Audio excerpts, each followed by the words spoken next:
Good evening, everybody, and welcome to Into the Night with Shawn Kelly and my special co-host Tara Bruecken. How is everybody doing tonight? Um, I will say it's hotter than hell here in Pittsburgh. Okay, plus it's humid, and I don't know. As you can tell, my hair is frizzing out. Okay, I didn't wear a bandana or nothing like that to keep it down. So kind of feels good. I'm 61 years old and my hair is frizzing due to the humidity. But what's going on?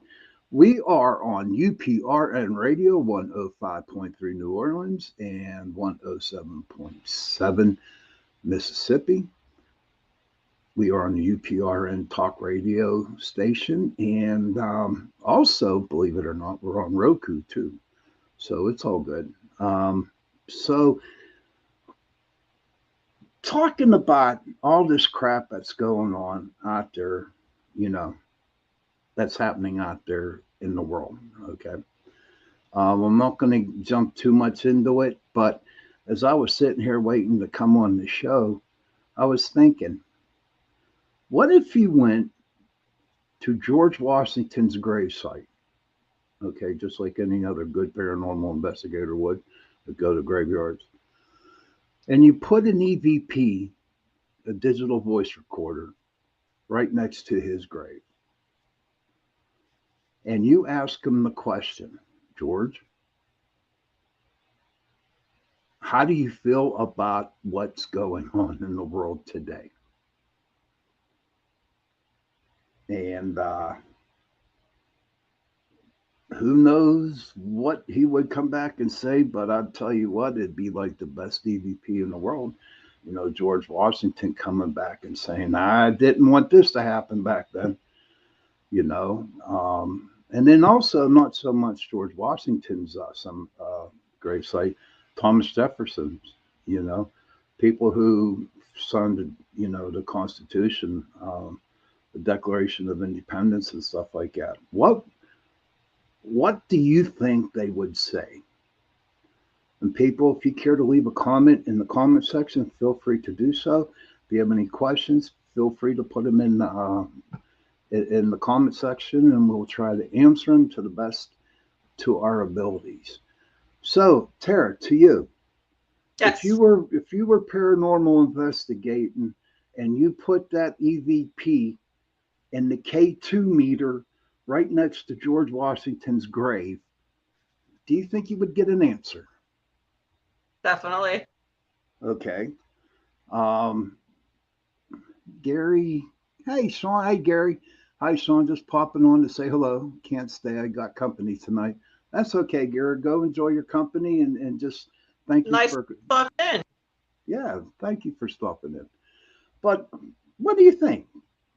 I wonder if any paranormal investigating team or paranormal investigator ever done that Right. to go Like to go question to George Washington's graveyard. I think it would be like one hell of a conversation.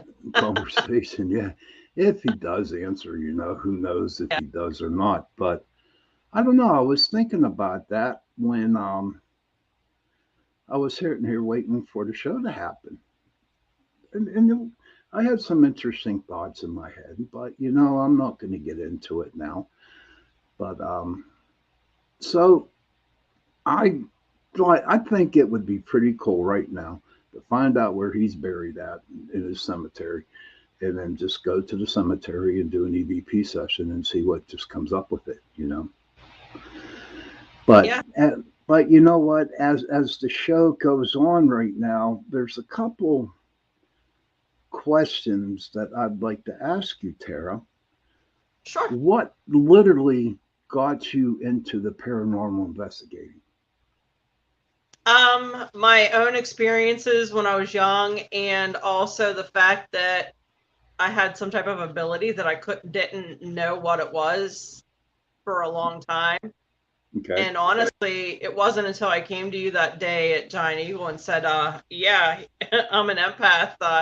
And I didn't know you have a paranormal team and help. And you're like, what took so long? Because we had been friends, what, for 10 years at least by then. by then, yeah. But besides, whenever you came up to me and told me that you were an empath, did you ever think about ever doing investigating? I mean, besides being the empath stuff and meeting me, before we even met, did you ever thought about going out ghost hunting? I kind of did on my own, not realizing that I was doing it because, when I would go hiking or do the things I did as a kid or teenager, I would talk to like people that I felt around me or the trees or, just where I was at, the water, wherever. Like even to this day, when I go to the ocean, I'll talk to the ocean. So like, it's just Okay, always been a natural part of me. It's almost like I inherently knew that I was Native American without knowing it. okay. Um, so so that time comes. So how come you never went in and did it? Haha, Frater Crow goes ghost hunting black. Yeah. You're funny, Frater. You're lucky I like you, my friend. You're lucky I like you. But so I mean, it was never, I never even thought about it being a thing. It honestly, and I know it's sad to say, it wasn't until that it showed up on TV that I realized it was a thing. okay. And what was your favorite TV show of the paranormal? Oh, of course, you'd have to ask me that one. You should know that one. No, I don't. No, I might know, but Well, my people out there don't know. Paranormal State, because, we are Penn State. All right, ladies and gentlemen, before we go on with this show, all right, okay, and in the state of Pennsylvania, you got on the western side, you got people who are University of Pittsburgh fans. And on the east side, you got Penn State fans. So The you, best college ever. oh please, don't even go there. I'm not going to fight you. This is a paranormal show, so we're not going to get into that. Old Main Haunted. But but that's okay. We're not going to get into that because I just don't want to embarrass you on live radio tonight. Ha ha ha ha ha. But no, Paranormal State. Yeah. Okay, I mean that was Ryan Buell, right? Yeah. Yeah. I really liked him. Okay, I thought he you, was authentic. you Um, okay? How yeah. Go ahead. how do you think he was authentic? Here he was, a kid that was in college that put together a paranormal team. They got noticed. They got offered a contract, and it went from there. And it was a group of young kids, Hmm. whereas a lot of the other ones were established adults, and it just didn't seem authentic to me. Okay, I now mean, if you want there are my young kids out there now that I think are pretty authentic. oh my God, yeah. I mean, in my travels and what I read and what I watch on YouTube, and I look at these paranormal groups that actually have like videos out on YouTube and on TikTok and stuff like that. They're all young, and I love it. You Yeah, know what I mean? the, It's the, great. the team that was formerly Destination Fear and it's now Project Fear, I like them. Hmm. My kids, my son, I always get the kids' names wrong and they make fun of me all the time because I think of the Sweet Life of Zach and Cody, but I think their name are Sam and Colby. I think they're authentic. I really do like them. And actually, their best friend is a direct descendant of Lizzie Borden. Okay. And does that mean that they're good? I like them. I think, like I said, I think they're authentic. A lot of the stuff that these two teams utilizes are things that can't be manipulated as easy. Like you and I are like two peas in a pod. So is Freighter with this. The more electronic it is, the more easily you can manipulate it, like a REM pod or the SLS camera, that kind of thing. And Frater Crow is a direct descendant of God. Yep, he knows Interesting. it. Interesting. I'm a Interesting. direct descendant of the Borg, There you go. the collective. That's how I feel. I feel Okay, then. that's my spirituality. I really think that we're all part of an interstellar mass energy being.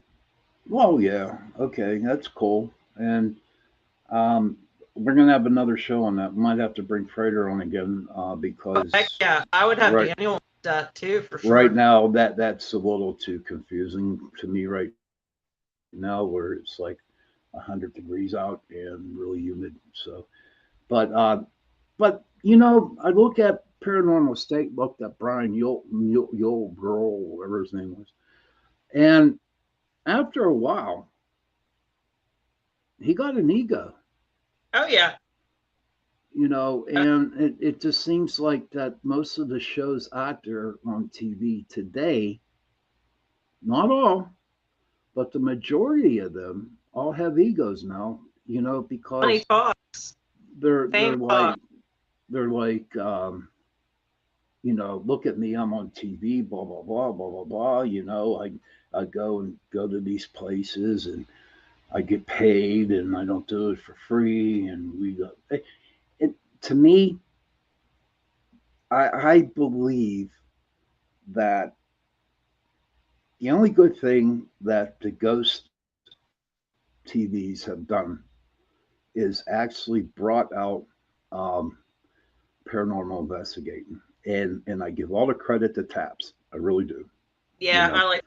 Yeah, I because did like for a very long time. they were the first ones Yep. that came out on TV. But what it did was it opened the gates. It opened the floodgates for everybody else to go out and and do some investigating. Hmm. Um, Now, also, what it besides helping people like us going out and investigating and stuff like that, they also opened the door to people, clients who are not afraid to tell them that they seen a ghost Right. without people ridiculing them. Well, I also think it opened the door up to, witches, to psychics, to, you know, people like Michelle Belanger, who I think is extremely authentic. I really like her. Mm-hmm. She talks about being vampiric, but a lot of times people don't realize that vampiric doesn't always mean blood. A lot of it means an energy. Well, You yeah, know, if I'm not mistaken, I don't know if she said it, but other people have said it that she's an energy vampire. Yep. So explain to my people out there what an energy vampire is, that you're into the occult. Yeah. So a lot of times an energy vampire um, will take the energy away from somebody else, and a lot of times it's the bad negative energy. So say you're depressed and you know that I'm an energy vampire, and you start talking about being depressed. Well, then I start absorbing that into my body and making you feel better. And that's the good side of being an Right. energy vampire. Right. But there's also a bad side of it. Exactly. And I've seen that in previous relationships, and we just won't say names, but they take what's good in a person and just suck it right out of them, and leave them basically emaciated, depressed, you know So just why rent. do you think people do that? Do you think people, these negative energy vampires, are just doing it to have control over the person, or are they trying to actually scare the bejeebies out of them? I don't think they're trying to scare anybody. I think a lot of them have mental illnesses. Some are, narcissistic sociopaths. Okay, we have to Some be I care. think. We have to be careful what we say on here about that. Okay. Yeah, oh yeah. But I'm All just right. saying, I'm not saying any names. No. No, no, I no. honestly, We just bringing that up. You know. oh yeah, okay. I think some of them too might be imps from hell, So you're or saying that they could be possessed, correct? mhm, Okay. yep, or even just a direct demigod of some sort that is here on Earth to wreak havoc and chaos. So is that what a demigod does? Some of them. There's always good and bad. For Okay. every light, there's darkness, and vice versa. All right. Okay, you're just impressing Prater on tonight. That's all you're doing. No, he and I have a lot of the same thoughts, which like he freaked me out for a while there. Well, you I know told what? him that too. But back to this paranormal shows. I have seen on the YouTube stations where they actually set up something happening. Yeah. I mean, so what are you trying? What's the point of having a paranormal show and setting stuff up for people to believe? You know what I mean? Like, why? Why can't you just be honest? Remember when I had Oh, raw fear? yep. Excuse me one moment. Okay. Well, when I had raw fear, okay, um, when I had raw fear, she just pulled into her vacation. Clout, buzz, fame, publicity. That's true, Frater. That's true. Now, Tara, she's not with us right now. She should be back. She just pulled into her vacation destination, and so I guess she has to go out and get something to eat. But I had that show, and I've talked about it on my show. Back in 2012, we had a paranormal show. Me and Marty Patterson started. It was called Raw Fear, and it was on WPMY, My Pittsburgh TV. But the thing with that was that we had to pay for the show to be on TV, and it came on Saturday nights after about 11:30, and then we would show it. But my whole gist behind the whole thing about Raw Fear was, taking people and doing an investigation and filming it raw. Okay. Like, I remember the second episode that we did on Raw Fear, we did not get no hits, no K2 hits, nothing. But I wanted it to be on TV because I wanted to show the audience out there who watched the show that not all paranormal investigations, you get something, you know? And so by just with that raw fear, and the other good thing about it was too is that we took a bunch of kids, okay, and that never paranormal investigated before, and all of a sudden, we said to them, when we first met them, it's like, if we see you acting, okay, if we see you acting, you're not. I'm going to let you go because I don't want no actors. I want you to be your true self. Okay. Well, and even when we used to go on paranormal investigations, you'd say the same thing. Oh yeah, absolutely. I believe that you should not have to go and pretend that your butt's being touched or your hair is being pulled. Even though it happens, okay, Yeah. even though it happens, but there are ones that went on investigations with us that really over dramatize situations and stuff like that. And to me, that was not professional at all. Right. But speaking of raw fear, when we get back to that a little bit, so I talked to the some of the cast members the other day, and we're going to bring them on this show, okay? And we're going to Nice. talk about raw fear, what they learned. That was 11 years ago, and I'm looking forward to that. Wow. Frater Crow says, "Well, that's I can put this up. There it is." Frater said, "Well, that's the difference between self-made production and investor-backed production.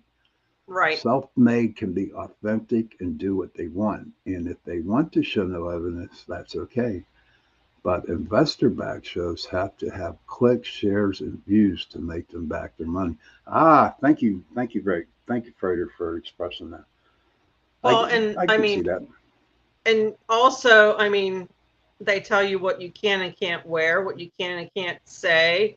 I mean, I've had friends on shows before that, were told what to say and do and wear.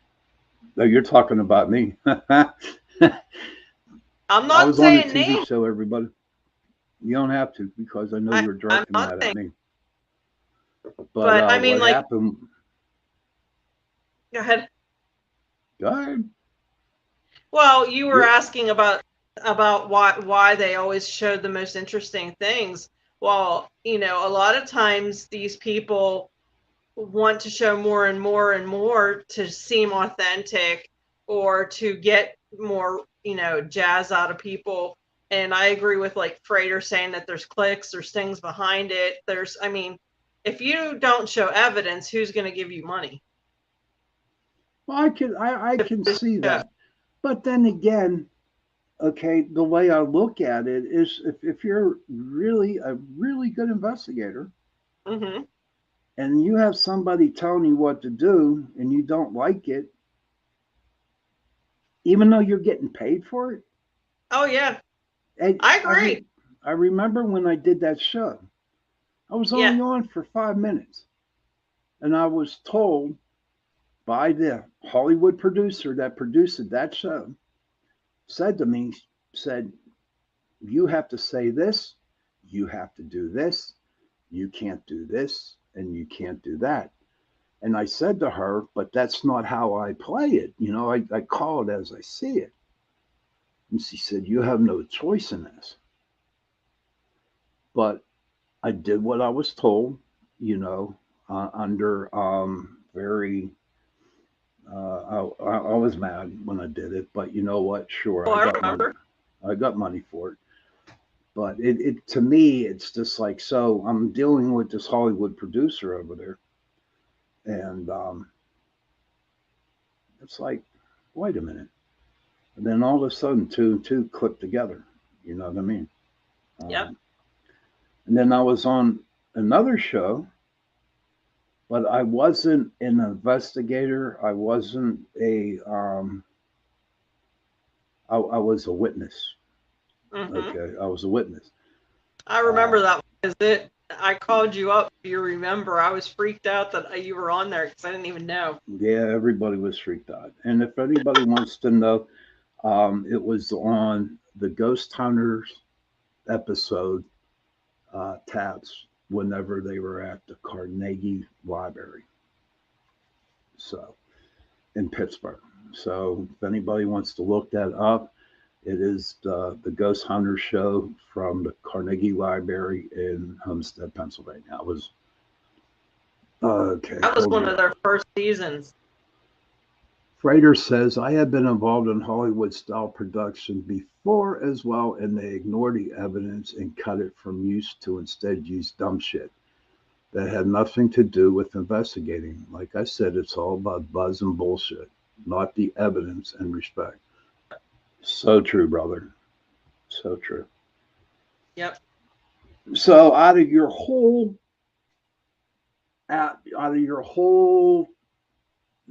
aspect, or your whole feeling of the shows today, right? Mm-hmm. Give me your opinion and a scale of 1 to 10.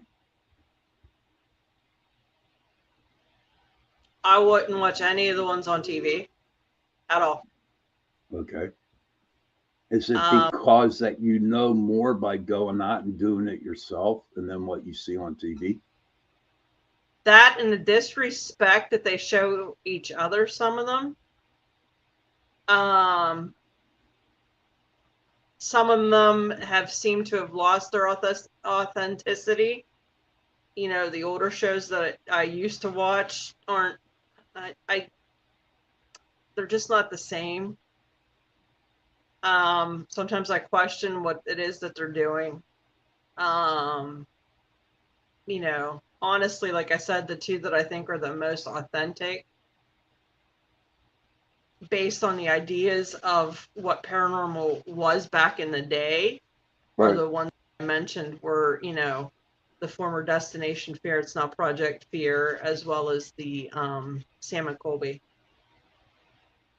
Okay. And speaking of the shows now, I think it was what, 3 or 4 months ago, there was like a big rift between all the TV shows. Yeah. I call him, what do I call him? I call the glass man. He wears his glasses, going around I causing call all. him Glitter Pants. But we got to be careful. We have to show them a little respect, okay? Yeah, But I know. but glasses guy, he caused a lot of rift into, And he never denied it. and and to me, it's just like, so what? Why would you have to do that? Why would you want to destroy? This was a kid that he actually taught. Yeah, Like, that would be like you, because you were my original mentor, telling me if I had a show or when I had Butler Pittsburgh Paranormal chapter. You know what I mean? hmm Don't let her in because I won't come back. okay. I see where you're getting at with that. It's a bunch of bull crap. And I mean, I don't know what it's like now. I've been almost coming up on a year without investigating and not really dealing with no other groups. And I don't know if the animosity is still there with people. Hi, Brandon. Good to see you. Thank you. Welcome to the show. Um, I honestly don't know. I've kind of left the mainstream. As you well know, that I joined a group and I'm anxious to learn from them because their philosophy is completely out of the realm of what is on TV. It Right. does go back to the stuff you and I have done personally, hmm but in a different, it would be like a similar road, but not quite the same road. So it'd be almost like a parallel road that kind of Right. starts to go a little bit different. Okay. Uh, Brandon. Oh, hi, Amanda. Good to see you. Hi, and welcome to the show. Welcome into the chat. I'm glad you And guys can stop in. our first investigation's the end of this month, so I can't wait. Okay. And what do you expect out of that investigation? I'm gonna go in there completely blank. Um, this is how I've always done like jobs or when I go to a new class with a new teacher. I start from the ground up and just build a foundation with the mentor I'm with, and you know, just forget about everything I've learned before. And if any of that might pertain to what I'm learning, then I'll start piecing them together. Don't ever forget what you have learned. Never forget it. If I can make a suggestion to you, all right, whatever you've learned in the past from me and from others, put it in a little box, Mm-hmm. okay? And then just start focusing on the new way that you're going to be investigating, Right. which you are in great hands with. But honestly, sweetie, you don't ever forget what you were taught. And I'm not saying that because I'm being egotistical or something like that. I'm Oh, not anybody, but just don't forget. And then maybe you can pull a little bit from what you learned from that person, from that person, from that person, and right. put it into with the new Yeah, way. that's where And I couldn't think of the word I wanted to say, but I didn't mean like forget. I meant like put it aside and mhm. utilize it when needed and just take bits and pieces of it and put it together and make it my own. Okay, yeah. And Frater says all knowledge on vital. Okay, Truth. exactly. So, as you can tell, if I heard you made it to your destination, Yep. and care to share with the people while you're down there? Sure. I'm down at I'm just outside of Camp Lejeune. It's a little area called Onslow County. My son is graduating from infantry training school on Thursday. And in the meantime, we have found out this is one of the most haunted areas around. hmm And what kind of haunted places did you find? So, the history of the area was there were actually 3 Native American settlements here that were thrown out basically. And they recently, well, there is an actual museum here that has a hauled out canoe that was actually a tree that the natives used Right. and hauled out by hand, which I thought was pretty cool. There's the Pet Lear house, if I'm saying it right, that's supposedly very haunted, but the woods surrounding here is supposed to be extremely haunted as well. From my son's experiences, I honestly believe that it's more of a residual haunting. Okay. A lot of the things that he has seen, felt, heard, there's been a lot of deaths here as far as Marines alone because it's such a huge base. There's motorcycle accidents. There's unfortunately base accidents. Some guys that get deployed don't come back. It's just it's a huge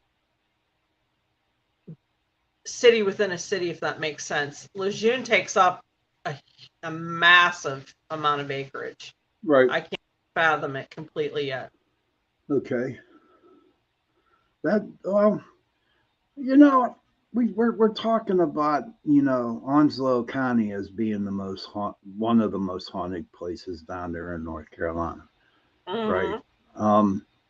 So as we were waiting before the show to come on tonight, there was a couple places here um, from New Bern, North Carolina. Okay. I don't know if it's down there by you, but this one, and uh, if you can, and if you have time, I would like you to go to the Foscue Plantation House. That's Foscue, and it was built in 1824. It is in Pollocksville, North Carolina. Okay. Okay. And it's haunted by slaves that were chained in the attic upper. Mm-hmm. And legend has it that the stairwell, um, the blood of the slaves are actually on the wall. And no matter how many times that they painted over that, um, the blood still, started to show up a little bit. Wow. That would be interesting to see.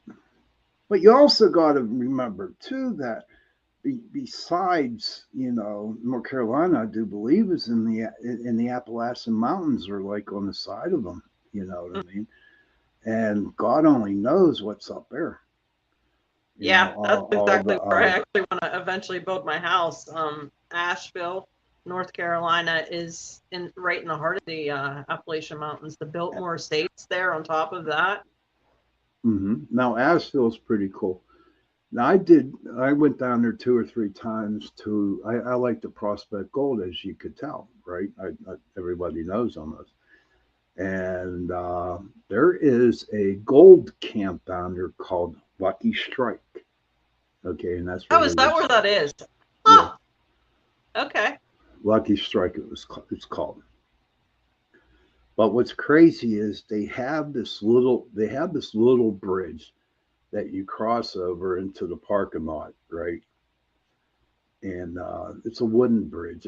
It's like this, and and I swear to God, at night there's some type of like troll underneath that bridge because you get the eeriest feeling. I know I did down there. Um, and then when I would take a walk through the woods, it's funny. Even up here in Pennsylvania, anywhere I go and I'm in the woods, it just feels like I have so many eyes that are upon me.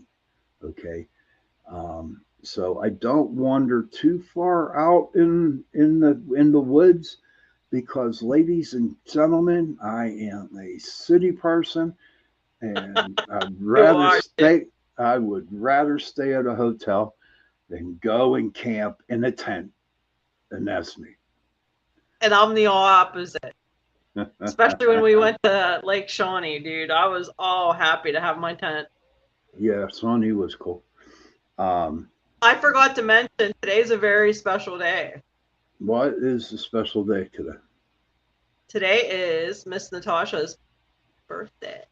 Oh, Okay, I knew. Oh, happy birthday, Natasha. No wonder she was awful quiet on Facebook today. Huh. Okay. If you're watching the show, Miss Natasha, happy birthday to you. That's cool. Um, so Yeah, that sorry, I five. interrupt you. That My ADHD. what's that? I said sorry to interrupt you. You know my ADHD, but you know. Well, yeah, it's okay. We can deal with that later. But yeah, Uh, yeah. but that Fosky Plantation House. Then there's the New Burn House. It was an inn, the New Burn House Inn. And they say that there are two rooms in this inn, okay, that people are like reporting occurrences. I like that Huh. word, occurrences.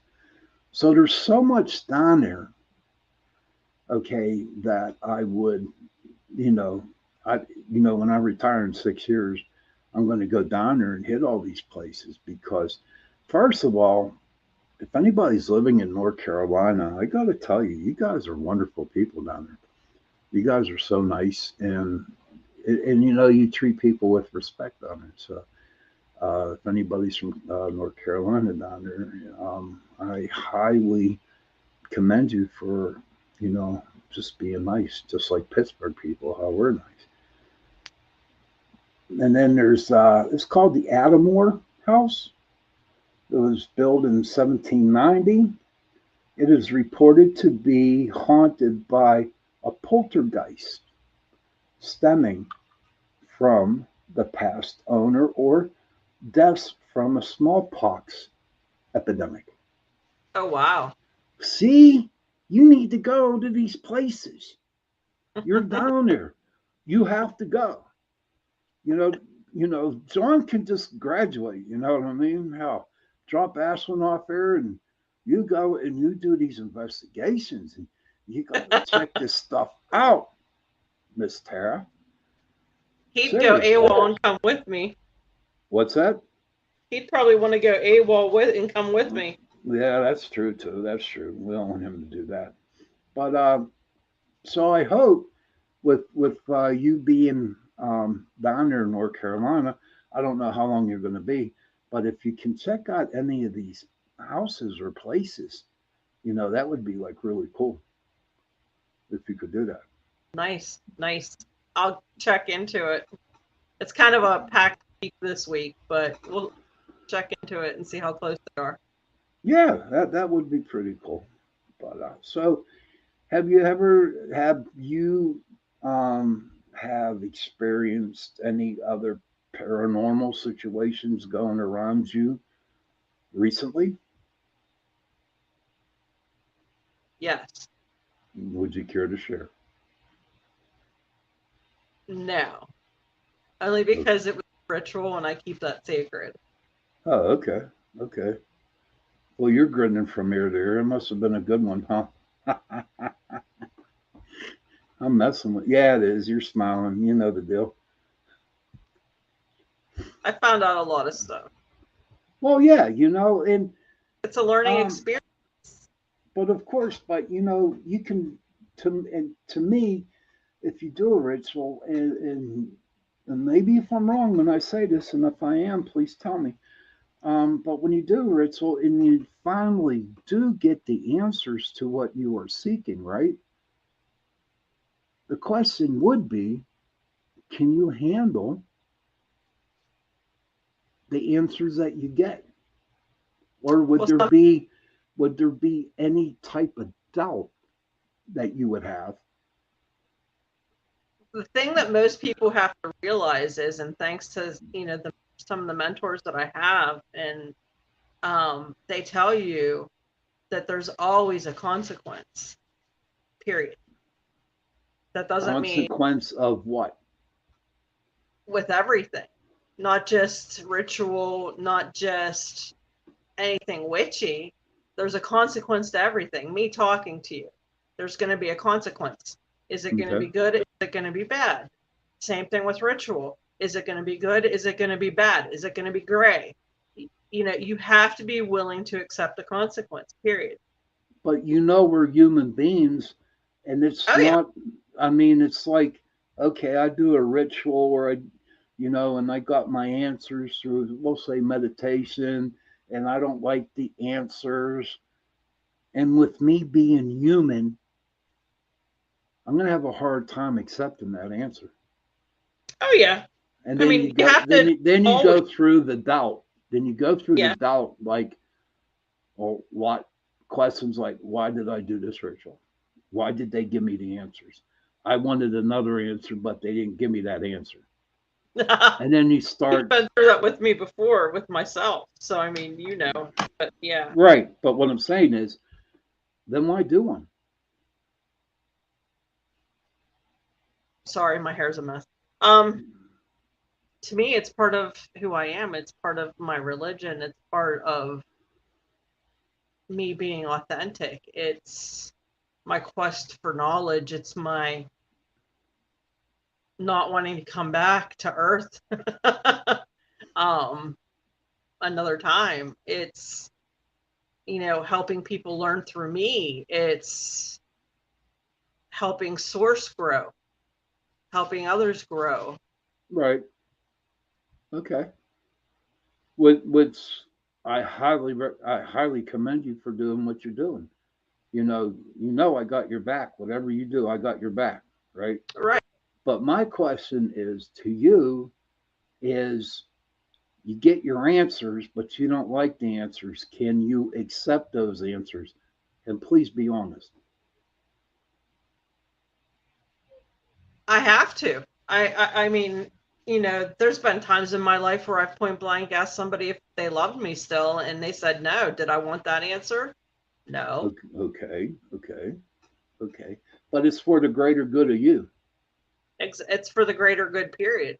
right? Whether it's the greater good of that person, the greater good for me, the greater good of the world, the greater good of source, it is what is.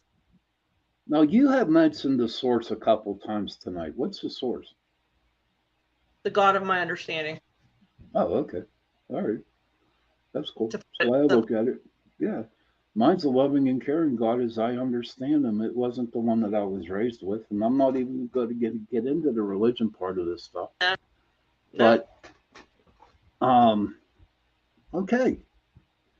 It just amazes me. And you know what? As since I have retired, or I'm not going to say retired that I retired, I'm saying that since I've taken a very, very long break and continuing taking a long break, all right, a lot of things that I did when I was investigating, it's not as much as I question myself. It's just I see what is happening with other people, and I'm wondering,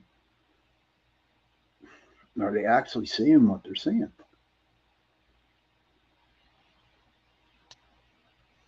Well, it could be something that fractures from them.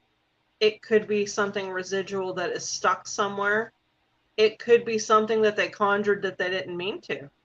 Because a lot Right. of people conjure stuff that they have no business, doing. So, and Well, then I that, should say that because that makes me trying to be more narcissistic and more like a god. They were ill-equipped to handle what they conjured. okay. And why do you think they do it? This is a good, let me rephrase that. Why do the young people out there today go out and do these um, rituals or whatever they do? I can speak from myself and from some of my friends. They think it's cool. They don't realize what they're doing. They don't realize that this is real shit. I don't know if we could say real stuff. Yeah, you could say shit on here. Yeah. Okay. Um, you know, they don't realize that there's light and dark, no difference. Mm-hmm. That dark isn't always bad, that there are things in there, out there that pretend to be dark and are actually evil. Mm-hmm. Um, you know, it's just, a lot of people, and a lot of people do it for people to pay attention to them, to, whether it's their parents, whether it's their friends. Right. Some people, like me, it was the quest for knowledge. You know, I've always read books. I read 10 books at a time on average. So, I mean, like, I can't just sit and read a book. I have to read many. Right. Um, Oh, there's Joe's here. Hey, let's bring Joe in. Go ahead, keep going. um, yeah, I think that's why the kids do it nowadays. I think that's why young adults are, you know, think of all the people that played with Ouija boards and didn't even know what they should be doing. Right. Okay. Why do you think kids get into it?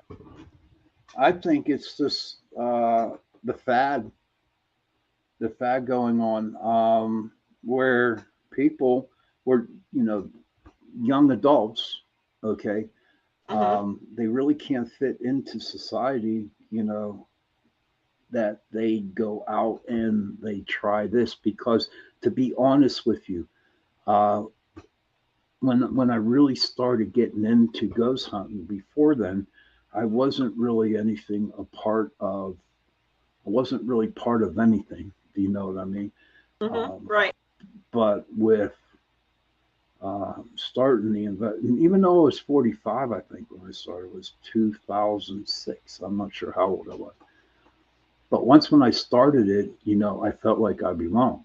So I think the children or the young adults, okay, um, now they kind of do it to, I guess, kind of fit in Mm-hmm. to it. That's the way I look at it. Yeah. It helps them feel whole and normal. I mean, I was one Right. of the kids that I wasn't a jock, I wasn't a cheerleader, I wasn't an emo, a geek. I was more emo, I guess. Okay. Preppy. I dressed all kinds of different ways, but the most comfortable I always felt was emo. Right. Okay. Back in our day, it wasn't called emo, but What were they called? uh, goth. Goth? Mm-hmm. Okay. Okay. I can go with goth. Yeah, definitely. Absolutely. But that's how I feel, with the children. Mm-hmm. Or I hate children. Well, I'm 61, so I consider them children, you Youngin, know, youngins. But some in the South. so it's your turn to rapid fire me some questions. So I don't want you to keep No, no, no, talking. no, no, no. I'm cool. What was the hardest part of being in the paranormal? What is the Um, what is the hardest part being in the paranormal? To be straight up with you, by having formed a group and being the boss of the group, is actually trying to get people to go on investigations. Okay. yeah, Um, Dealing with their egos and stuff like that. Um, and it's not so much that I was mad at them because of their egos. I have no control over what people do. You know what I mean? right. But You have control of your own side of the street, buddy. and it was like, okay. And I remember the first two times I went through a major change in PPS. That was back in 2008, and the second one was like 2010, 2012. Where some people came up and they just didn't want to do it no more, and trying to find people to go on in investigations. And to be honest with you, a lot of times I could not find anybody to go out with. So I would Right, go out and do it myself. And people would say to me, Shawn, you're crazy. Well, you're doing this by yourself. You don't know what you're getting yourself into. You can get hurt, blah, blah, blah, blah, blah, blah. But people contacted me to help them. right, And I just wasn't going to ignore them. exactly. Hmm. Right. I feel you on that. And I mean, like, well, you and I know a story. how hard was it for you to throw one of your best friends off an investigation? How hard? It was extremely hard. It was extremely hard. I could not understand why, you know, they were acting like that and stuff like that. I really didn't. But you know my rules. If you drink, you do drugs, you're not coming. You're gone. I don't care who Right. you are. Yeah. I mean, I know, like, with me, when my problem was I just got too attached to another team member and started feeling their feelings instead of what was going on in the house. Right. So, you know, you kind of had to put me in my place in a kind way. Yeah. Yeah, that was hard. But you But know, I what was had to going do on, it. you were I smart. had to do it in order Right. to uh, keep PPS as professional as I could. You know. Well, and not only that, it kept me sane. It kept me from going too deep. It, you know, it was a roundabout. It wasn't just, it was for the good of the team as well as the good of me.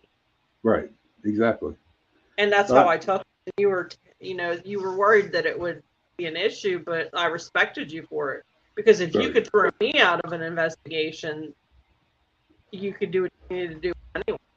Oh, absolutely. But I mean, I gave everybody a bunch of leeways. You know what I mean? Oh, heck I yeah. I gave them like 100 foot of rope, you know, and I just let them go as far.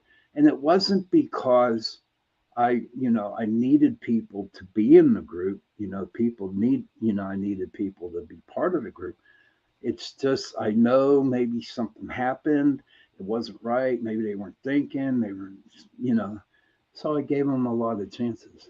Squatch, hey Squatch man, good to see you, pal. Hey, welcome, buddy.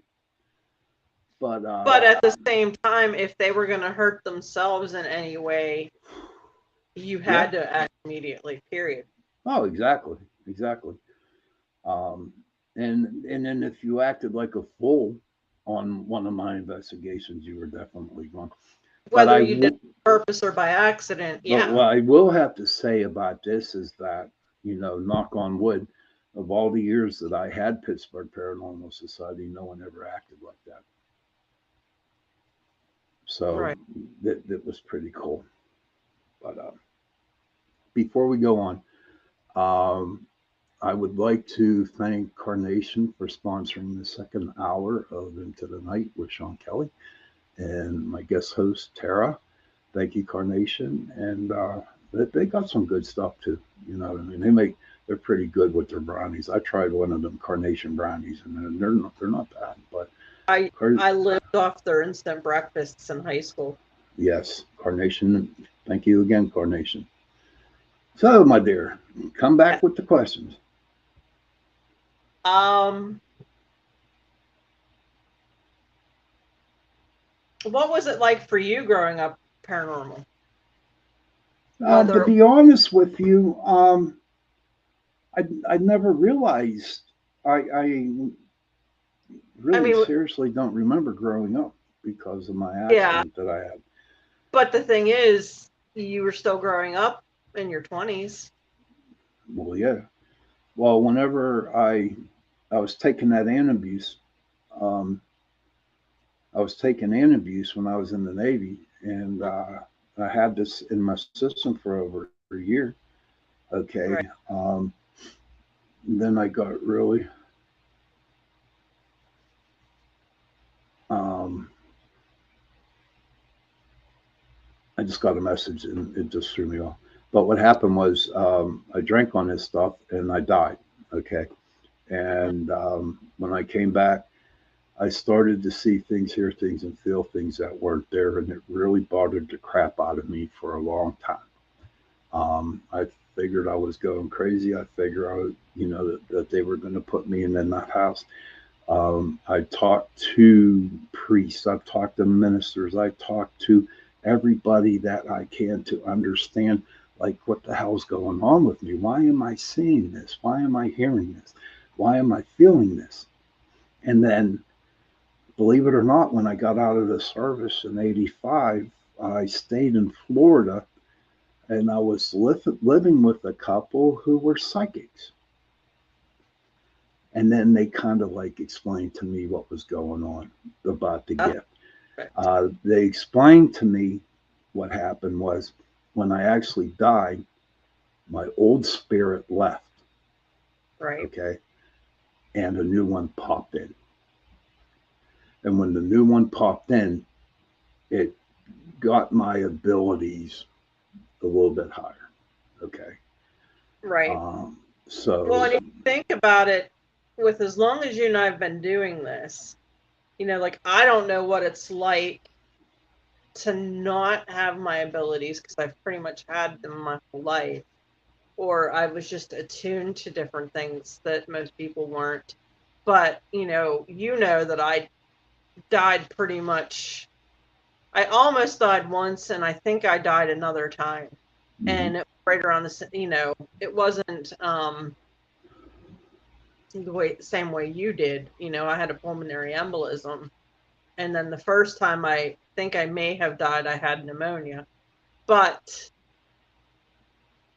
there's so many people that have had near death experiences or have died and come back, period, that come back with something.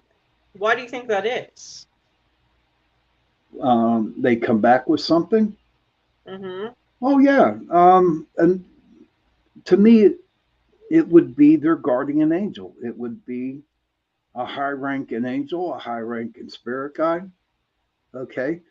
Mm-hmm. Because you got to figure once when you go above the level that you're supposed to be at, all right, you really are like out there in the plains. Do you know what I Right. mean? They're out there in the plain, and there's some powerful stuff that's out there.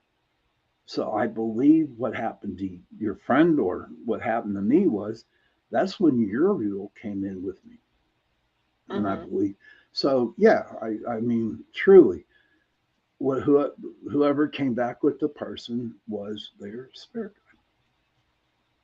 How do you think that these people would find who that person or persons are? Well, um, the only way that I could tell that person would be into a deep meditation. Okay, but don't do it themselves. Find somebody that can help them meditate. Right. Okay, and actually kind of walk through it. What do they call them? A recession? A Is that past what life they call progress. past life regression? Or I don't know if you could use it as a past life regression or not, but actually get into some type of meditation to figure out who's there with you. But also um, make sure this person that you know has their eyes wide open, okay? Because a lot of times our spirit guides will give us a ton of like different things. Like, here I am. It's like a puzzle, like a jigsaw puzzle being put together. And eventually, right, eventually they'll get who it is. But a lot of people don't understand, okay? That little voice that you hear in the back of your head, right? Right. Um, it's not your subconscious. It's not. It's your spirit guide talking to you. And a lot Right. of people, especially people who really don't know what is going on, and they hear that little voice in the back of their head, okay, Mm-hmm. they they're just so used to people's how it's your subconscious, and then they just don't listen to it. Right. Hmm. Right. Absolutely. Sounds good to me. But with that, I'm gonna have to unfortunately head out. Okay. So we've been on the road over 12 hours today, and I need to eat and everything. But Okay. I look forward to coming back on, and hopefully we'll have our special guests. The kids growing up paranormal at Yeah. some. time. So that would I'm be sure we will. Hey, thanks for popping on there. Enjoy your vacation. fine. Give the grunt a hug for me. And tell him I'm he's not doing that. He may or may not get snake bites from you, though. I don't know, but I'm telling you, tell the grunt who just graduated that, you know, I said Yeah, he is hello. technically a grunt now. So He's a grunt. All right, Tara, have a good night. Thank you for being okay, on. take care, buddy. See you Joe, soon. bye now. Joe, would you Bye like to bye. come on? Joe,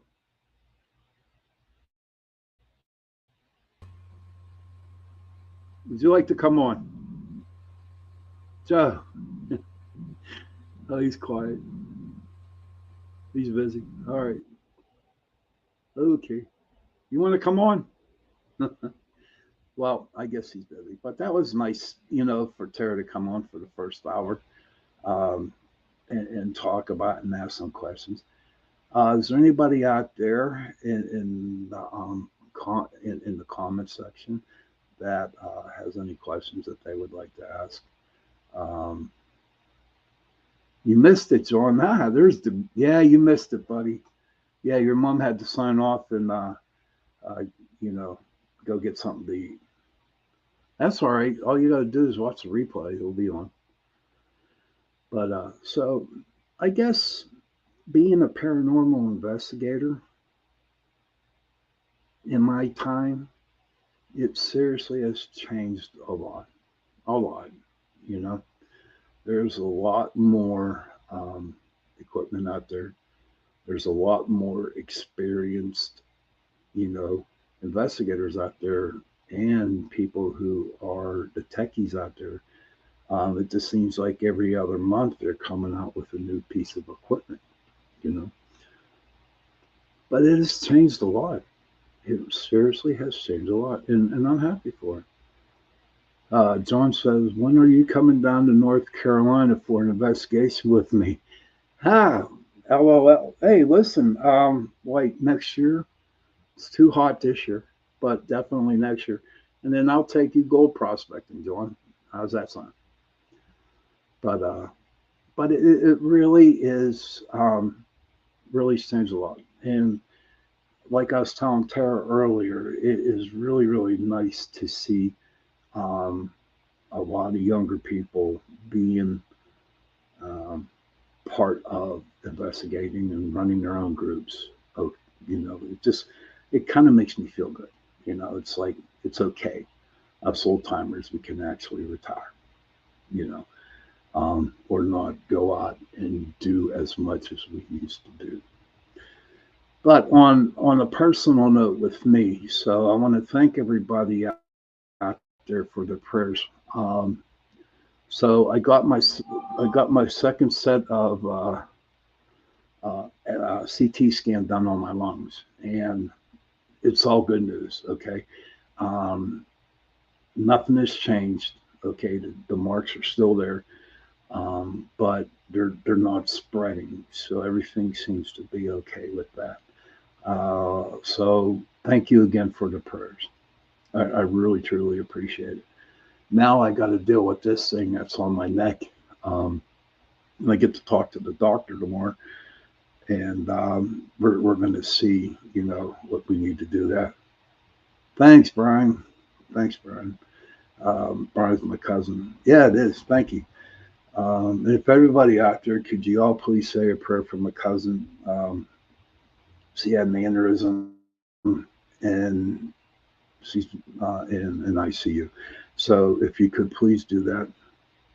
Um, can you, just say a prayer? I would truly appreciate it. Um, but that's it on the families. I'm getting a lot of messages here. Uh,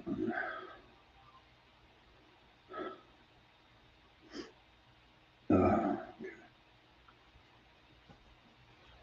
so, does anybody have any questions out there? Um,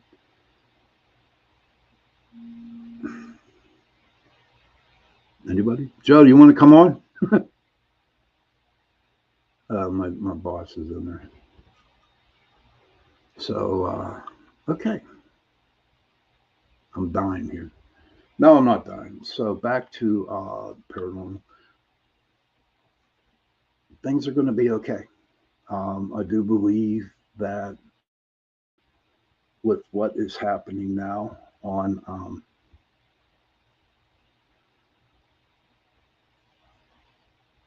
everything will be okay. Excuse me. I just need to catch my breath, my thoughts here. Um, but it must be spirit working. Like I'm not supposed to say anything or not like that. Oh, okay. Brian goes, okay, that's a good. When am I shaving? What? I ain't shaving this. This is my signature here, buddy. That's my signature. And you know what? I was thinking about actually, braiding it. What do you think? Or, yeah, that's a good question for everybody out there. You think I should braid this? Um, but I'm never going to shave it. So life is okay with me now. Everything was good. There's still some things that I have to work on for myself, and I'm sure it will happen the way it is supposed to happen. Oh, no, my friend Brian, she say, I agree. Young ones picking up the slack. That is true, Brian, and it's great. Um, I like what I'm seeing with this, and I know that it's just going to get even better. But my question is, how far can you go? What is the real reason why people investigate ghosts, right? I did it at the beginning back in 2006. I did it just to do something. But from 2006 up to 2023 right now, it's all serious. People got to be serious. You know, you, I don't understand. If someone can tell me why people have to be serious about this, then maybe I can agree with you. Maybe it will set a new light on. Maybe it'll open my mind up a little bit. You know what I mean? Why people are serious. Brian says, "Yeah, you did, but now it's a ratings game." Let's see. Like Brian, when you said that, now the ratings game. Okay, this is what Brian says. Yeah, you did, but now it's a ratings game. Well, yeah, with the TV, what's on the TV. Um, but um, they're not on TV no more. Hardly anybody is. They're on a YouTube channel and stuff like that. You know, but I'm just interested in what people are going to do next year. Are they going to come up with a lot of brand new type of equipment? I mean, the equipment that I think would be pretty cool would honestly would be getting those glasses. I don't know the name of the movie. Brian, do you know the name of the movie? Where I think it was that one wrestler, Roddy Piper, he was on. He put these glasses on, and you could tell who the aliens were and stuff like that. But I'm waiting for that to happen till they come out with glasses and stuff like that. So maybe it'll happen, maybe it won't. Maybe they have them now. Who knows? Who knows what's going to happen? How many, and speaking of the equipment, speaking about the young people who are investigating, what about the different places now that are used like really big to investigate? They live. Thank you, buddy. Thanks, Sebastian. Good to see you too, bud. But what about these new places in investigating? A lot of people are so excited, and I see it on their TikToks and I see it on their YouTubes that they're so pumped up because they're at Eastern Penn or they're down at Prospect Place or they're at the Battleship North Carolina. You know what I mean? And it's just like, yeah, look, we're here, we're here. What about the places that aren't popular? What about them? Find a road. You know, here in Pittsburgh, it's Blue Mist Road up in North Park. Thank you, Sebastian. I appreciate it. You don't seriously need to pay an arm and a leg to go to the places where 100 other people have gone. The only reason I can think, if it was me and I'm putting myself into that shoes, is that I need to go to the battleship North Carolina because a certain paranormal TV group was on there and I had to beat her. So I can tell everybody, all my friends, yeah, went to the New Jersey, I meant to the North Carolina battleship. And people know it who don't even paranormal investigate these sorts of shows, and they know more about it than I would know. You know, Brian says, "Ain't going down that road without you." Brian, he's talking about Blue Mist Road. That is a really creepy road, really is. Um, but let me tell you a little bit about that Blue Mist Road there. It was up in North Park. Okay, it's called North Park up there now. But before it became Allegheny Park, Allegheny County Park, it was one big farmland. Okay, and on this farmland they had the Ku Klux Klan, um, and they used to hang people in the back, way in the back on this road. Um, and then there were also a lot of satanic rituals. I mean, you know, nothing against you, Frater, if you're still on, buddy. Nothing against that. Yours is cool, but they were really, really nasty, and they would like really do some bad things. And there was some occults that happened down there, and they performed pretty nasty stuff. Brian is saying it was behind his house. And you know what? It's really crazy because if you go down there, and I like to take people there, whoever come into Pittsburgh who wants to go on an investigation, I usually take them down Blue Mist Road because honestly, that road could, really creep you out. In fact, Tara, who was on our show, who's my co-host tonight, uh, her son John, who's in the room now, I think he's in the room or talking to his mom now. He saw a couple Wendigos up there, So I and I've known them for over 20 some years. Okay, and I know that they're not lying to me, but for some reason I'm still on the fence about a Wendigo up being up there around North Park. Now I could be a shapeshifter or what. I really don't know. I can't say, but I don't know. But if that's what they told me, then I got to go with it because and I wasn't there. Okay, and I'm glad that I brought that up, that I wasn't there. Okay, and all the years that I investigated, and I had stuff happen to me in my group, and this happened and that happened,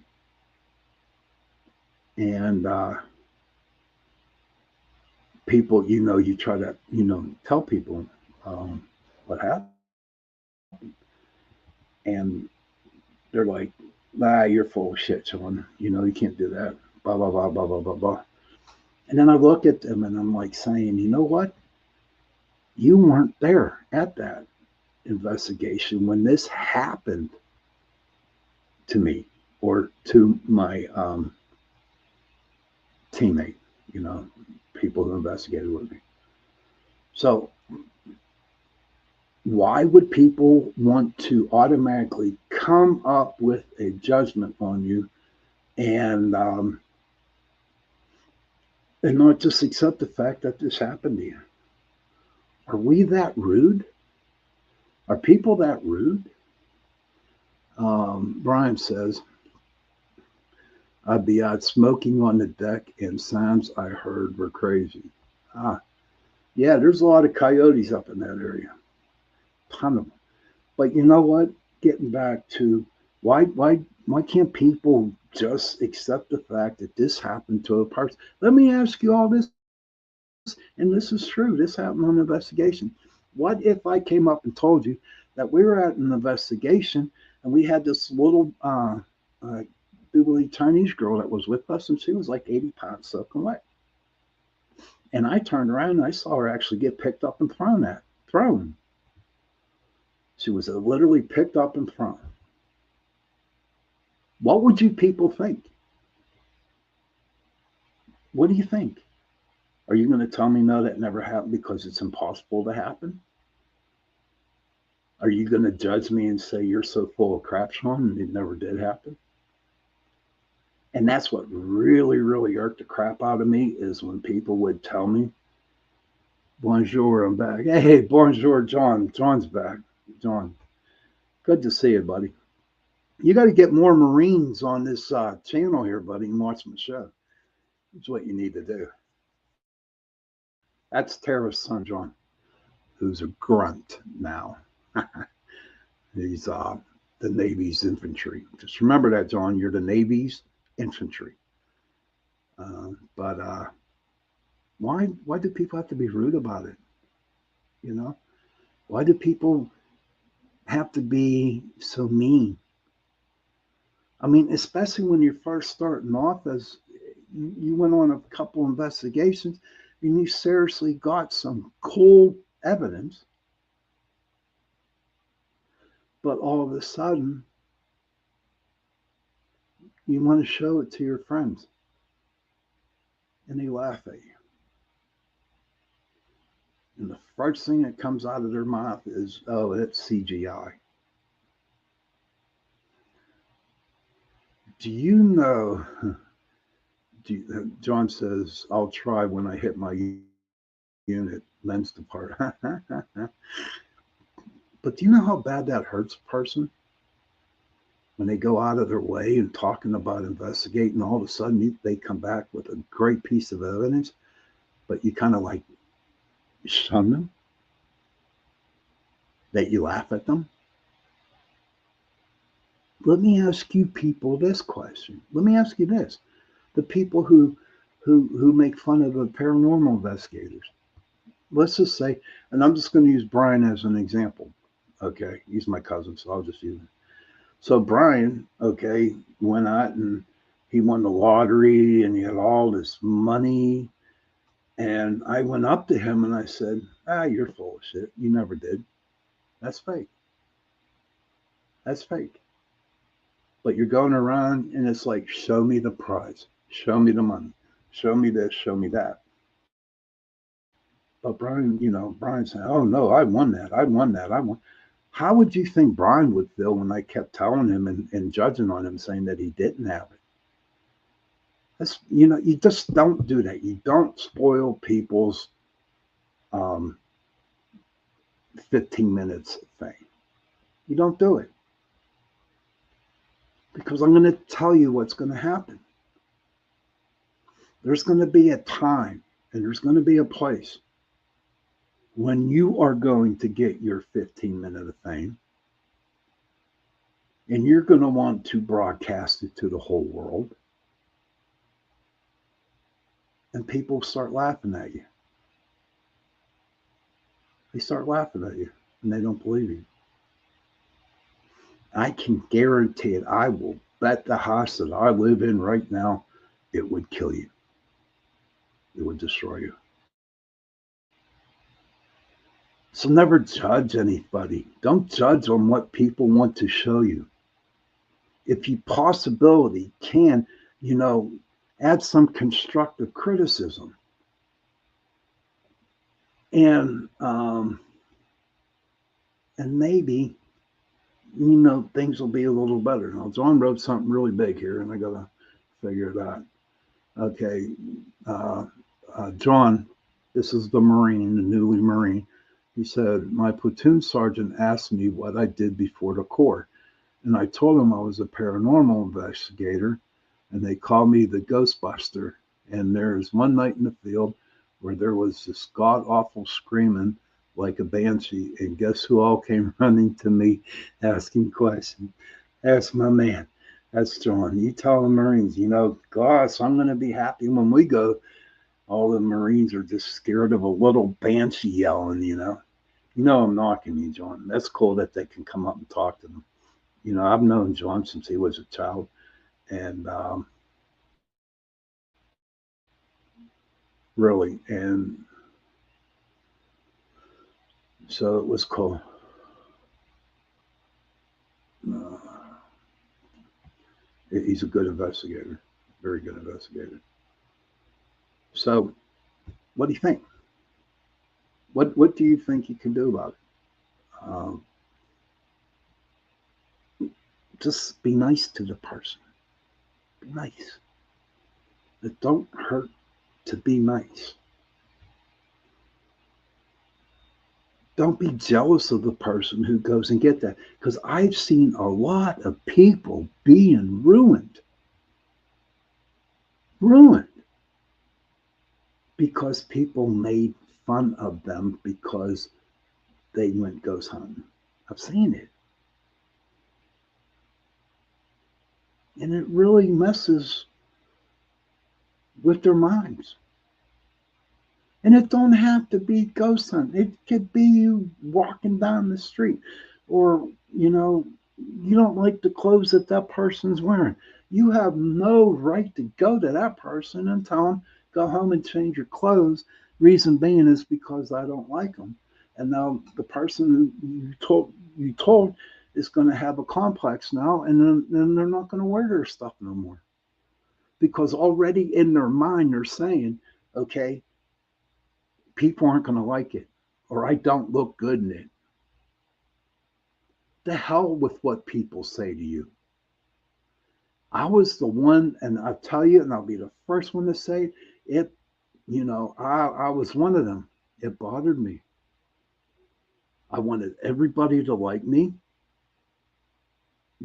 I would go out of my way to help people, thinking that I would, that I can earn their respect, that I can trust them, that, they could help me out when I needed some help. But they never did, you know. And so I kept getting it. And I always hope that one day that it will come, that the people who I've helped in a long time ask, and that come back and help me. But you know what? It never freaking happened. It never happened, right? Because whatever they got out of me, they got it and then they moved on. So now I will tell you, my gave a damn broke. My gave a damn broke. I don't, and it really, really bothers me that it broke, because I tell you what, I always was there to help people out. But now I don't want to do that no more. And it's not me. It's not me. But it got to the point to where I have to look after my own um, mental health. Okay. Now, good question. I thought about this, and I've asked this on previous shows, and I'm going to ask John this too if he's listening. All right, Brian, have a good night. Talk to you later, brother. See you next week. Um, but if John's still on, maybe he can verify this. But for me, that when I did investigating for all those years, I always wondered if there was, due to my mental illness, did it have to be part of me doing, paranormal work? You know, because when you do that, I mean, your brain is out there, and God only knows who's picking at it, what's going at it. Um, so, do you all out there think that, if you investigate the paranormal for the longest time, that there is something that happens to you? I do. I really believe that. Donald Trump must be coming on TV or something, because everybody is leaving the chat room. I hope I'm not boring everybody. But you know what? I'm just saying what I have to say tonight. You know, I told everybody that I was retiring from paranormal investigation, and I am. Okay. But you know what? Maybe I'm just taking a long vacation. And maybe I'm just going to, get back into it and not do it full time, but just to go out with people because I really do enjoy it and I really do miss it. You know, um, I'm still concentrating, trying to do the best I can with podcasting, with being on UPRN radio, 105.3 New Orleans, 107.7 Mississippi. I got a great producer. I got a very good stage manager who's the best in the whole wide world, and she's the best. But they they're great. This whole platform that I'm on is awesome because there's a lot of excellent shows that are on this platform. You got the Outer Realm with Michelle Desirose, uh, writers of writers of something. I forget what it's called, Joe. Sorry, Joe's my producer. But I have to write these names on. But there's a lot of good shows on. And you learn a lot from these people. I've learned a lot from Michelle. I've learned a lot from Joe. And I've learned a lot from Lorelai and all kinds of people. And it's great. So I'm concentrating on this a little bit more. And we'll see where it goes from there. As got some other good news going on. Um, Tomorrow, I'm actually harvesting my first batch of potatoes. Seriously, they're ready to come out of the ground or come out of the bucket because I planted them in the bucket. But I'm pulling them out tomorrow, and I'm going to take some pictures, and I can guarantee it, they're going to be all over Facebook. So be more than happy to share the pictures next week if I know how to do it that way. So how's everybody out there? Is there anybody out there that have any questions? Is there anybody out there that needs help? Um, just tell me how your day's going. That would be cool. Well, it is cooling down because it is getting evening, And do you want to help me out, Joe? You want to help me out, buddy? You want to help me out a little bit? Uh, he's being quiet. You don't hear me. Uh-oh. I think I'm in the doghouse. Am I in the doghouse, Joe? Yes or no?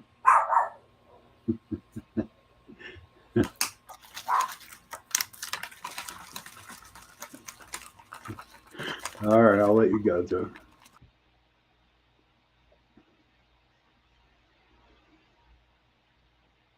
So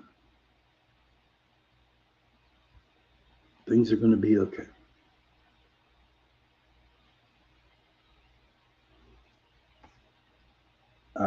Next week, like I was telling you about raw fear,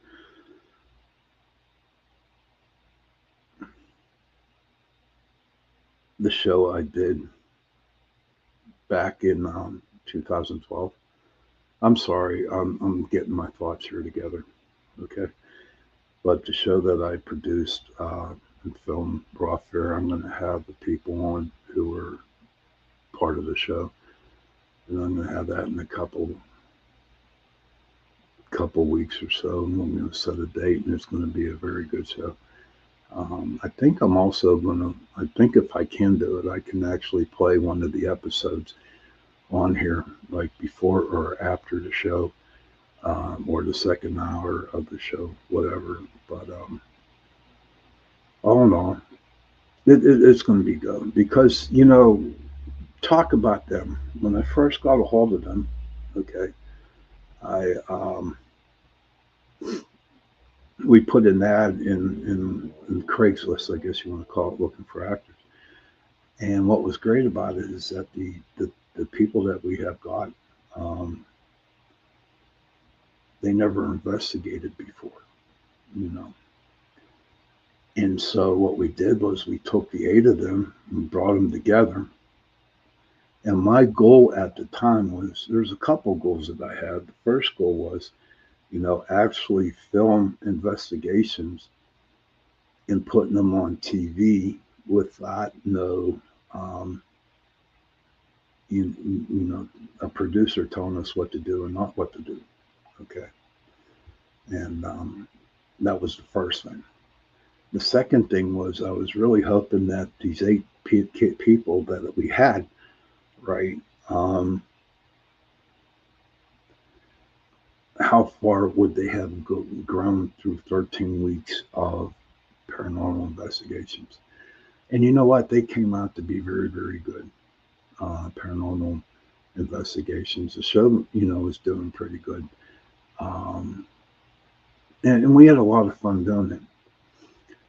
And I also would, when I bring them on, I'm hoping that maybe we can do like a 12 uh, year anniversary investigation where I get them all back and we go to a place and put a 2-hour show on. I know we can do it on YouTube now, but we'll see what happens. That's what I'm looking forward to. But what was really cool about the whole thing was about Raw Fair is watching them grow every week, every week, every week, every week. And what happened was they just matured into them. They knew how to use the equipment. They knew what they had to do, to investigate. I mean, there were a couple of times we were filming, and me and Marty didn't. All we did was film. We really didn't have to do anything. Um, so I was impressed, and I'm hoping if I do get one of the shows on, I'm going to put it on so everybody can watch it to the best, and just see how it worked out.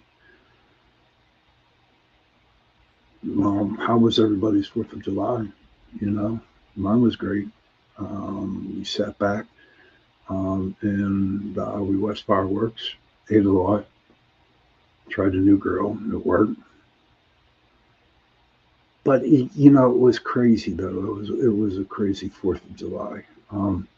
Because I explained it last week on the show, but it just seems like the 4th of July was not how it used to be.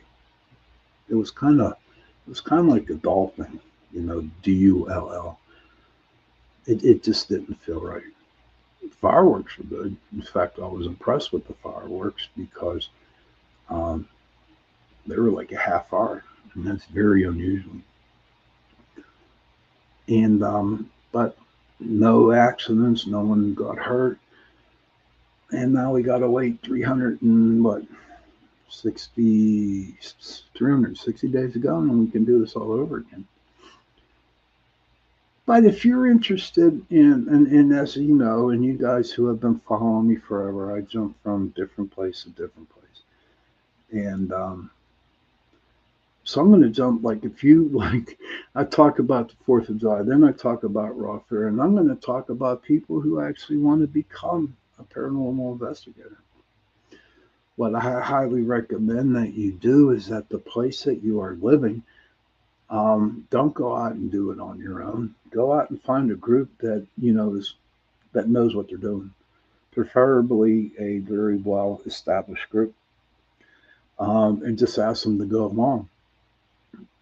Because what you see on TV is really not what goes on the investigations. Okay. If you can handle sitting in a room with no lights on and talking to somebody who's not there, it's boring. It's really boring, you know.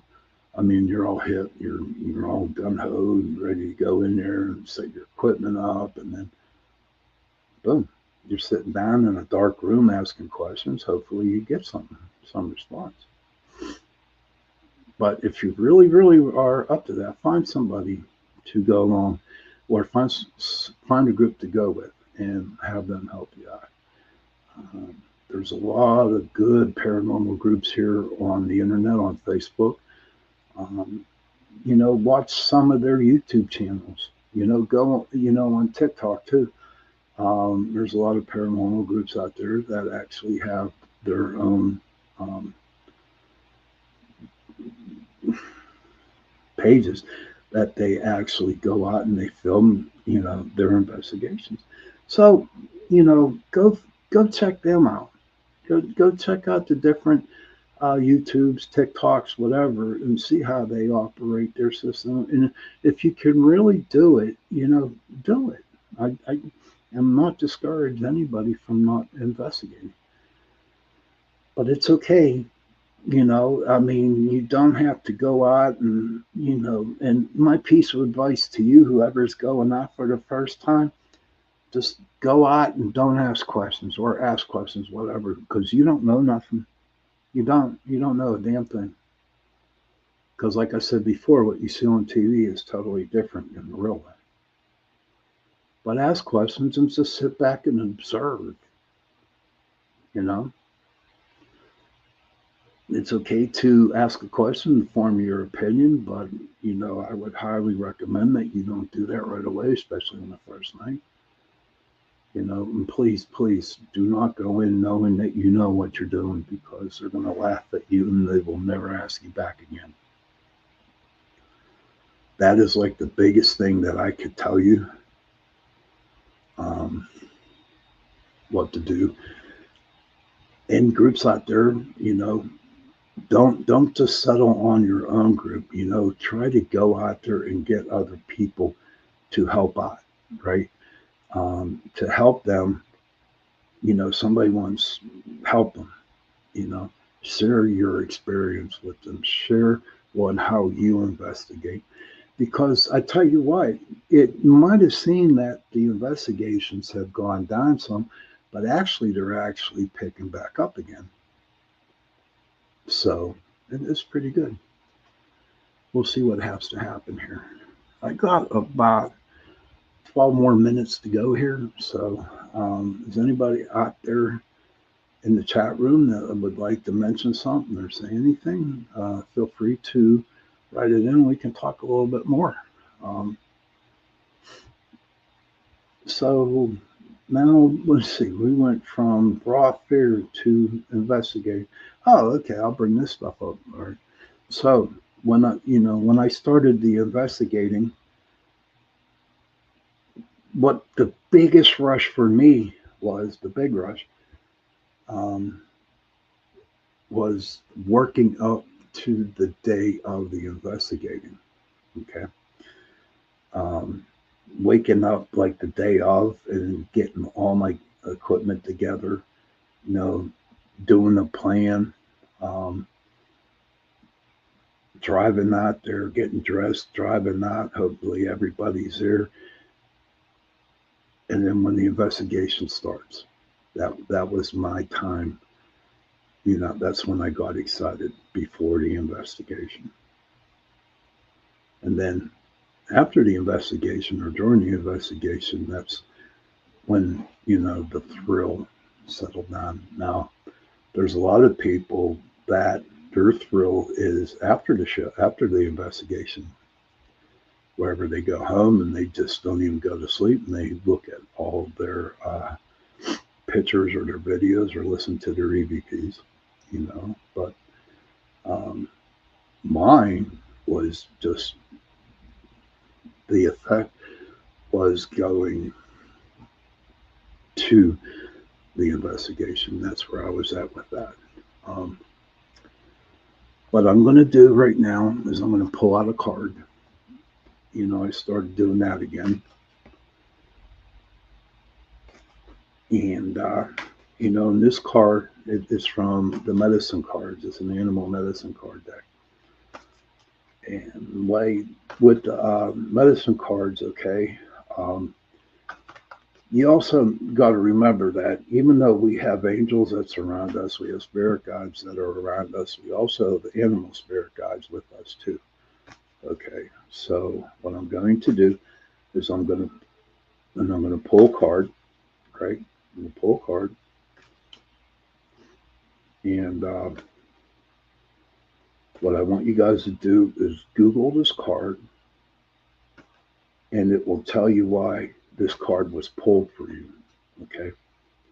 Why this animal popped into your life this night, during the show. So I just got done shuffling them. I'm going to cut them once.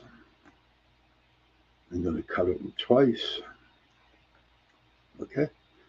And so the card that I'm going to pull for everybody tonight is the wolf.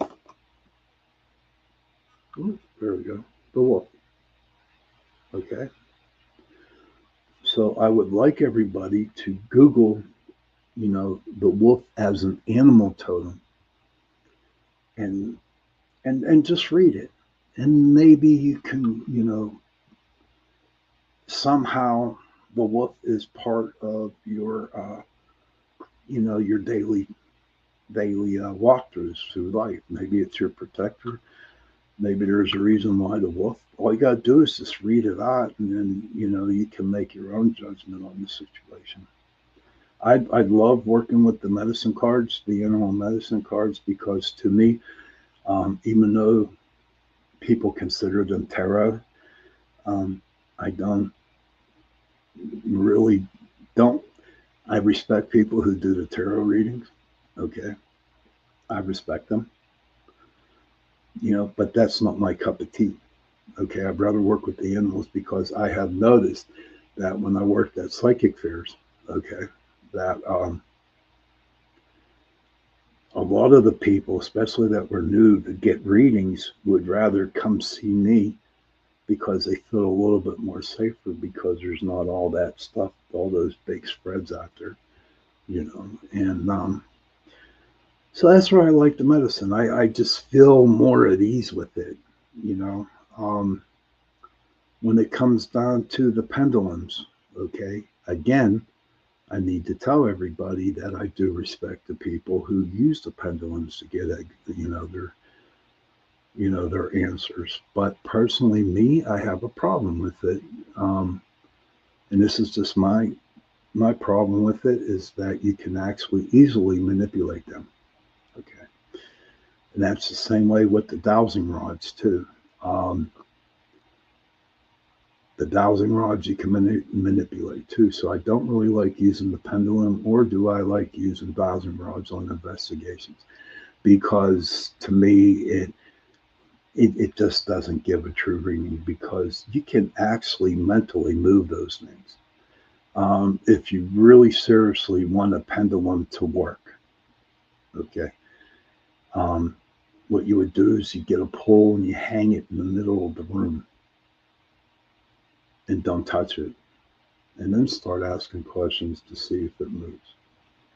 Now, if it moves and it's not, you know, manually moved by a person, then I can actually say, you know what, they do work. But until that day comes, and I'm just, and this is my opinion only. It's just that I am not gonna, when it comes to a person that's can they do a pendulum reading on me, I'm like, no, you can't because you can manipulate that thing. And a lot of people do get mad at me on that when I tell them the truth. But that's what I am. I'm not going to candy coat anything like that. But especially when it comes down to where you are messing with something that you can actually open up the universe and bring in something really bad that is attached to you. So I usually tell them no. But it is getting close. It's about 6 minutes till 10 o'clock. And I do believe that my friend Trish Mo, she's going to be on at about 10:15, 10:20. And her show is called The Missing Piece.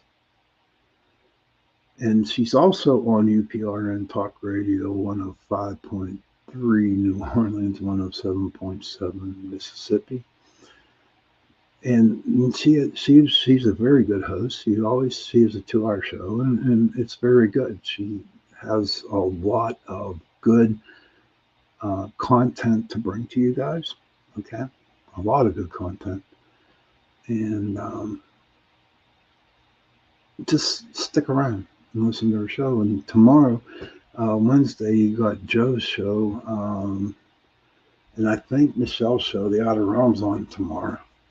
One of these days, I'm just going to mark them down and put them right in front of me so I can, tell everybody what the shows are and what times they are on.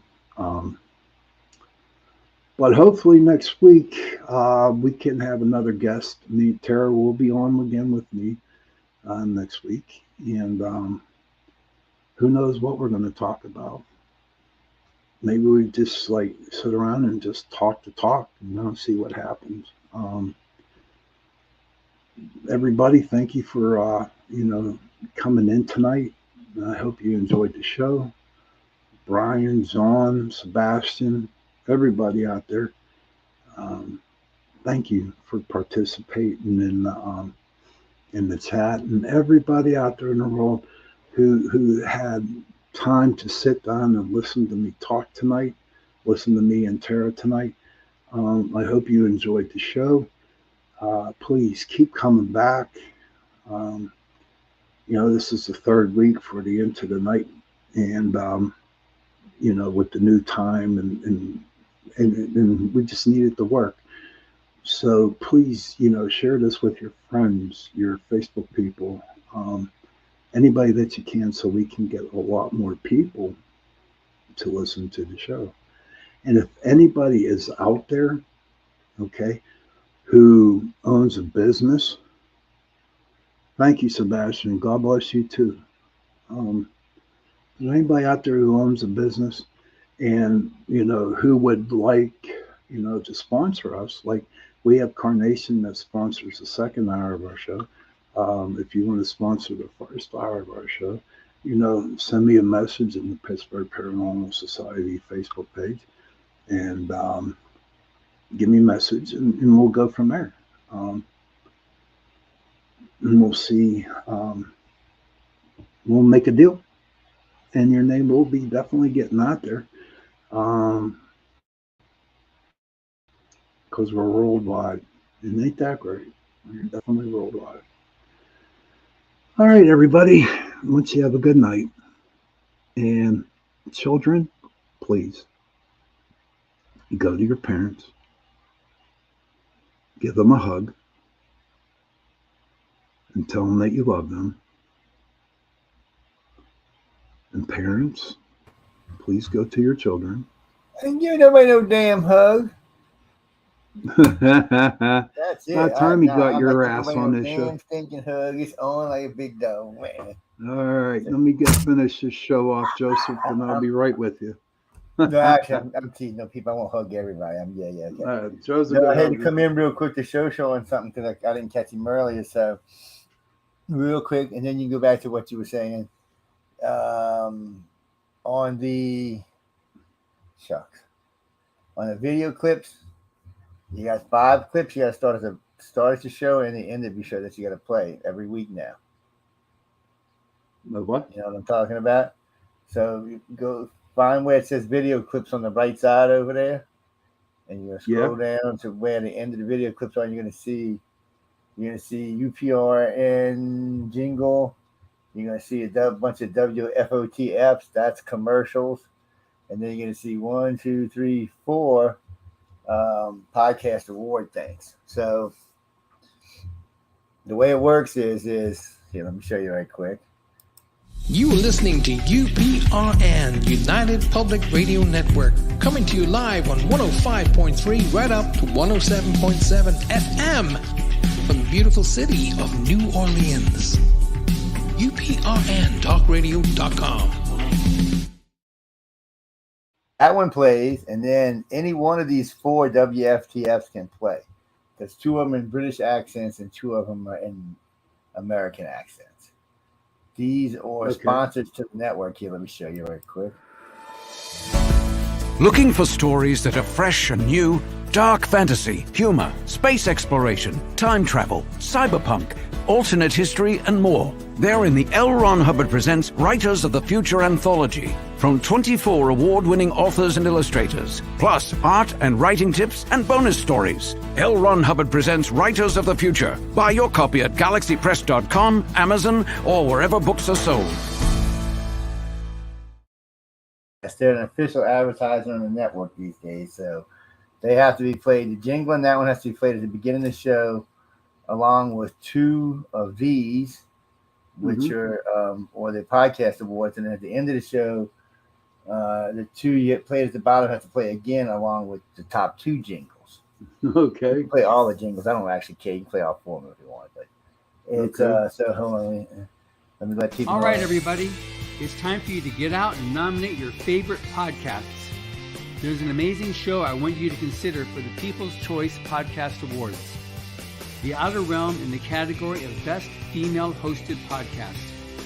The Outer Realm is a very popular show hosted by Michelle DeRoche and Amelia Pisano, which boasts millions of listeners each week who are well known for and have been complimented on their very laid-back, roundtable style of interviewing.